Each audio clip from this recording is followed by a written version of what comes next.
In the midst of states legalizing recreational marijuana and the normal population accepting cannabis use as a norm, you're probably thinking, this is a shitty time to quit weed. And although it can be difficult, or seem difficult, you can still kick the habit with ease. I longed for a time where cannabis was legal in my state and I could just go down the street, grab a 20 bag, rather than constantly looking out the window, waiting on my weed man, or risk being arrested by meeting up at a sketchy spot. But, as it turns out, I ended up quitting weed before that became my reality.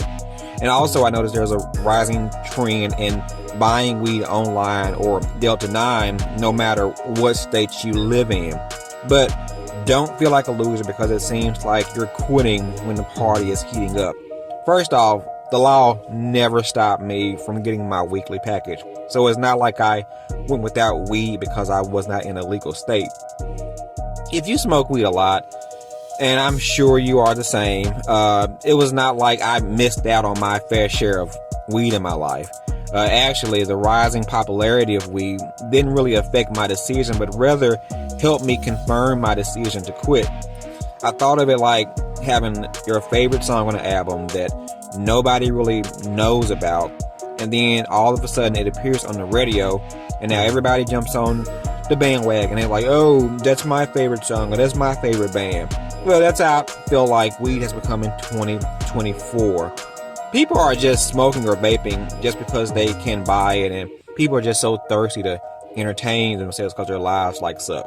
But also I noticed there's also a rising trend in employers becoming very relaxed on drug testing.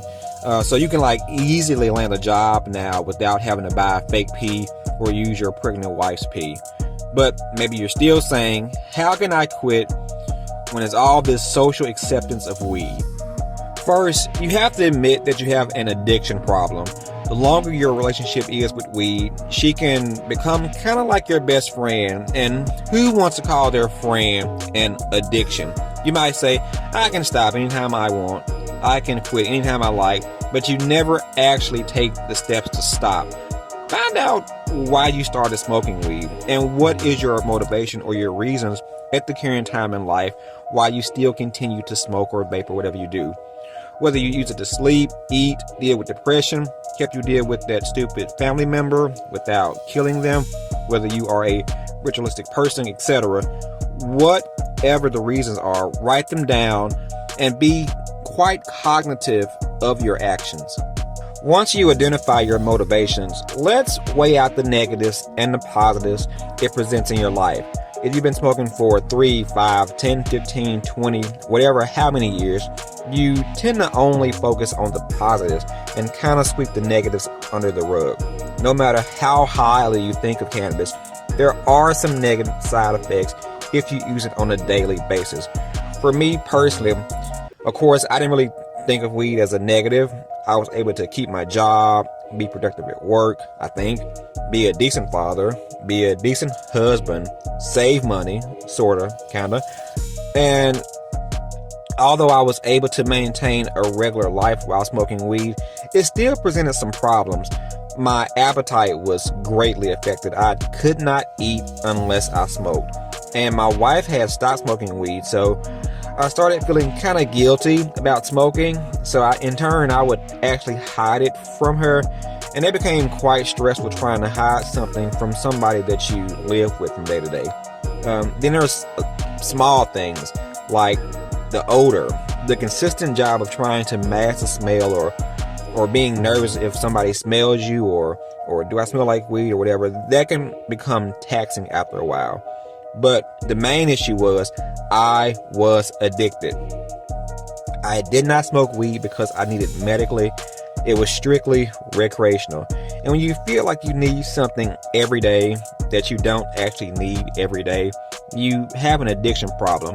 But whatever your negatives and your positives are, you need to identify them.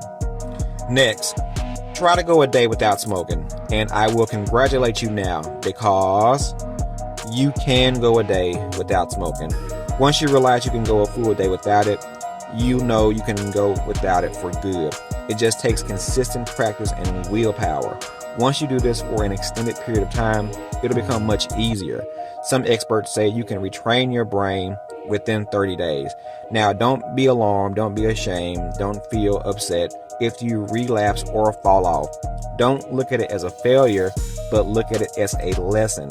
Discover why you relapse, study yourself, and figure out a plan to help you not make that same mistake. After that, start the process over. If you are consistent, no matter how many mistakes you make, you will eventually succeed. Okay, and we're also in a time in history where there is so much opportunity for learning new things, starting a new business, swimming with dolphins, living in China, whatever your mind, whatever your heart desires. So don't just quit weed, but become a new person in 2024. Many people will say they use weed for anxiety, and well, that's usually code for I feel shitty about my life or my life's decisions, and weed just makes me content with that. I was so amazed on what I started accomplishing after I quit weed. I had no idea that would change other areas in my life without even trying. But while not depending on weed will naturally take you in a different direction, how much better it would be if you are in full control of your own direction. As humans, we are still searching for highs and searching for rushes, but learning delayed gratification will be one of the most gratifying things in your life.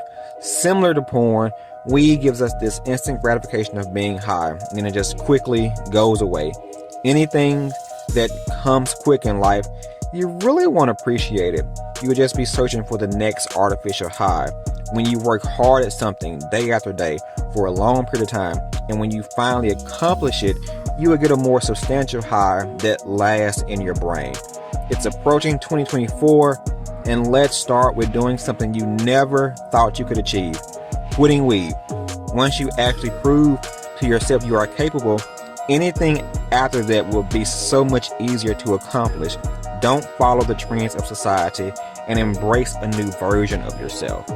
Your future self will thank you.